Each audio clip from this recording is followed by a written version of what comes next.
Select curvature pen tool. Start drawing a hole on her back.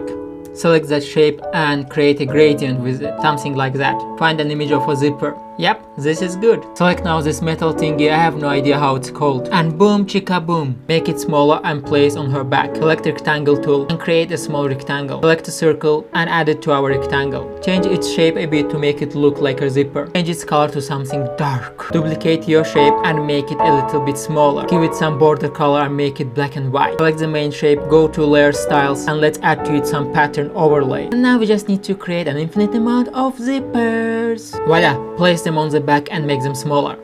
Go to puppet warp and create points on the zippers. And now let's start bending them. Boom, one side is ready.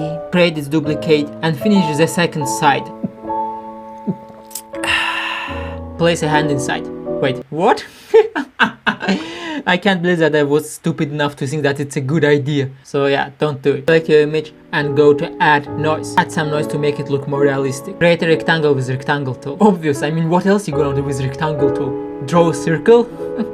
Go to colors, gradients and choose a rainbow gradient. Photoshop has this as default. Convert your shape to smart object. Place it on her back. Use perspective to make it look better. Now use warp to warp it around her back. Use different blending modes. Add some Gaussian blur to your rainbow. More.